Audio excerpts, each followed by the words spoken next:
Ceng, iya langsung aja. Oke Bang, ini ada berita yang lagi viral juga nih Bang terkait Mario Dandi jilid 2 Bang. Gimana nih Bang menanggapinya sebagai praktisi hukum?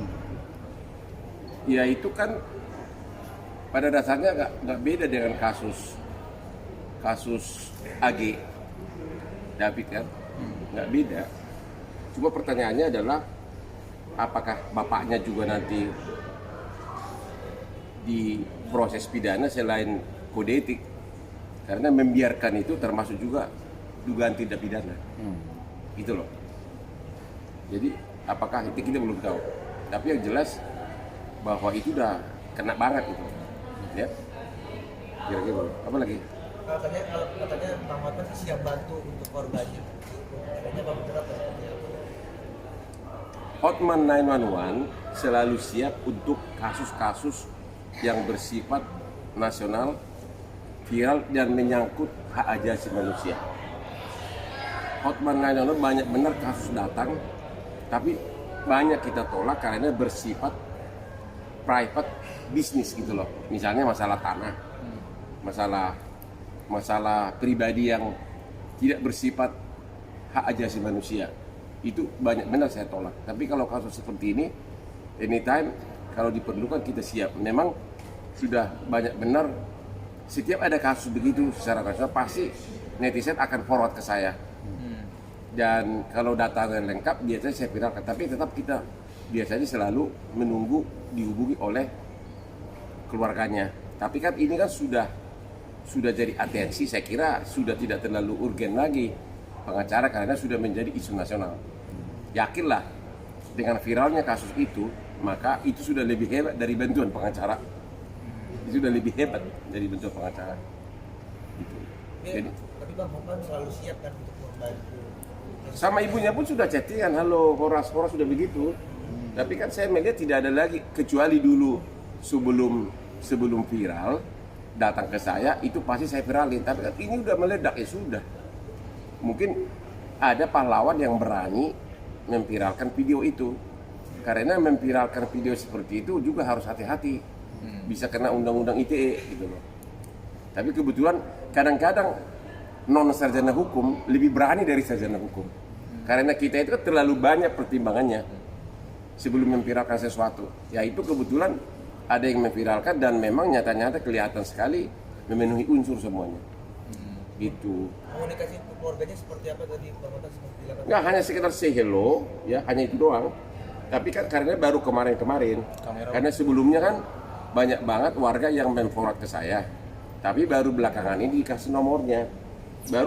Baru 3 hari ini dapat nomornya hanya sekedar say hello, nggak ada pembicaraan lebih berupa bantuan lagi karena memang kasusnya kan sudah on the track gitu loh. Sudah mendapat atensi seluruh Indonesia dan itu sudah nggak akan jauh-jauh itu nanti dengan kasus korban David. Ya. Tapi apa kan kalau tadi kan menunggu kan kalau Bang Hotman bilangnya kita hanya menunggu, tapi ada rencana kayak menawarkan nggak sih Bang Hotman? Kita pada dasarnya nggak pernah menawarkan, ya.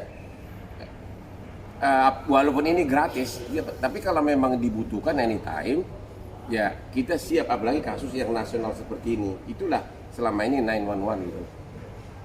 Ya. Bang, melihat korban sendiri seperti apa sih Bang? Kalau dari sudut pandang praktisi hukum? Itu kan hanya perselisihan anak muda biasa yang bisa terjadi bagi semua orang, bagi keluarga kita.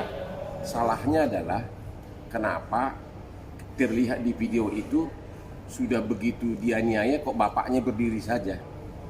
Harusnya bapaknya punya insting bahwa itu bukan hanya membahayakan anaknya, tapi juga membahayakan dianya.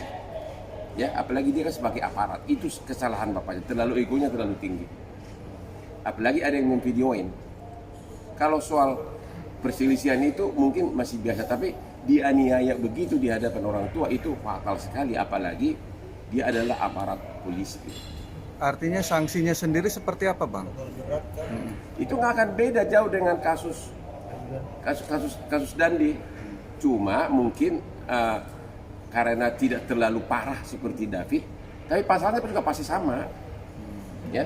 Cuma kan ini saya udah ke dalam kali ya. Belum. Ya. Nah, lanjut bang. Ya, lanjut. Ya itu kira-kira. Ya. Artinya ada pembiaran, adanya kekerasan. Ada penganiayaan dan ada pembiaran. Jadi sebenarnya bapaknya pun bisa kena. Ya. Nah ini yang menarik kan akhirnya sang ayah juga menjadi terlibat dari kasus si anak ini Ya itu, sendiri.